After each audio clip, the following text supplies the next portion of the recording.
मूर्ख गाढव. कोणे एकेकाळची गोष्ट आहे. जंगलाचा राजा सिंह एका हत्तीबरोबर झालेल्या लढाईत खूप जखमी झाला. जखमी सिंहाला शिकार करणं जमत नव्हतं, त्यामुळे तो उपाशी राहू लागला.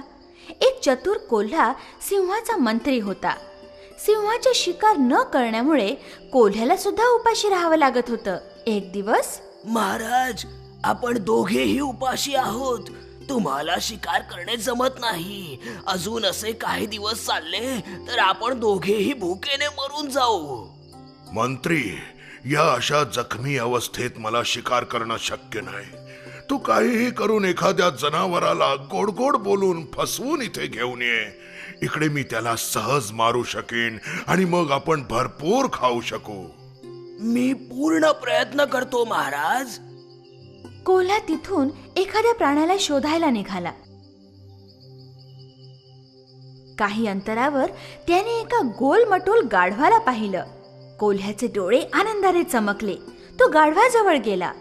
अरे मित्रा, कसा आहेस तू? कुठे होतास इतके दिवस? खूप दिवसानंतर बघतोय मी तुला. आणि तू एवढा हडकुळा कसा काय झालायस? काय सांगू मित्रा, बघ ना कसा अगदी सुकून गेलोय मी. माझा मालक माझ्याकडून खूप काम करून घेतो, पण मला जेवायला मात्र एवढंच देतो. अरे रे, मला तर तुला बघूनच इतकी दया येत आहे. तू असं का नाही करत?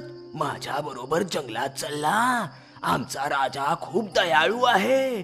आणि हो, दरबारात एका मंत्र्याची जागा रिकामी आहे. अरे, तू तर जंगलाची शान होशील. खरंच? पण मी तर गावातलं पाळीव जनावर आहे. मी जंगली जनावरांमध्ये कसा काय राहू शकेन? अरे, तू चिंता कशाला करतो? सगळं काही माझ्यावर सोपव. तू चल तर खरं. बिचारं गाढव चतुर कोल्ह्याच्या बोलण्यात गुंतून जंगलात जायला तयार झालं. कोल्हा गाढवाला घेऊन सरळ सिंहाजवळ आला. गाढव पूर्णपणे जवळ यायच्या आधीच त्याने एक झेप घेतली आणि गाढवावर तुटून पडला. पण सिंहाचा नेम चुकला आणि घाबरून गाढव उलट पळू लागलं. जीव वाचवून गाढव तिथून पळून गेलं. सिंहाच्या घाईमुळे एक चांगली शिकार हातातून निघून गेली होती. कोल्हा नाराज झाला. सिंहालाही दुःख झालं, पण काय करणार? ही सगळी माझी चूक आहे मंत्री. जा, तू पुन्हा जाऊन त्याला आणायचा प्रयत्न कर. कोल्हा पुन्हा गाढवाला शोधायला निघाला. गाढवाला भेटताच कोल्ह्याने आश्चर्य व्यक्त केलं. अरे प्रिय मित्रा, काय झालं? तू पळालास का तिथून? सिंह महाराज तर खूप खुश झाले होते आणि तुझे स्वागत करायला तुला मिठी मारायला आले होते. मूर्ख गाढव.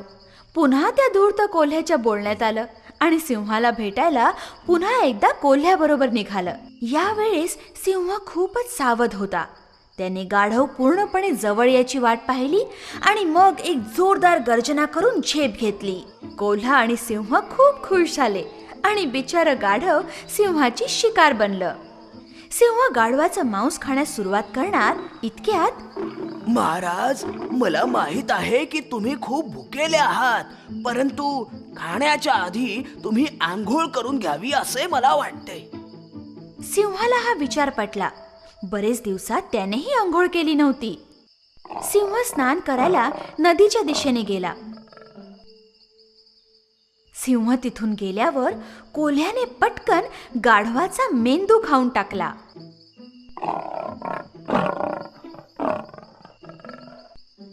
काही वेळाने सिंह परत आला. त्याने गाढवाचा मेंदू शोधायला सुरुवात केली. सिंहाला गाढवाचा मेंदू खूप आवडत होता. जेव्हा शोधूनही मेंदू कुठे दिसेना, तेव्हा सिंहाने जोरात गर्जना केली.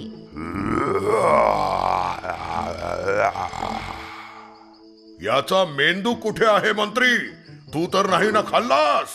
नाही नाही महाराज, मी असा अपराध कसा करेन? तुम्हाला माहित नाही का, गाढवाला तर मेंदू नसतोच. अहो, जर त्याला मेंदू असता तर एकदा जीवानिशी सुटल्यानंतर तो पुन्हा येथे आला असता का? कोल्ह्याचं बोलणं सिंहाला पटलं. त्याने मोठ्या खुशीत जेवायला सुरुवात केली. शत्रूच्या बोलण्यावर कधीही विश्वास ठेवू नये.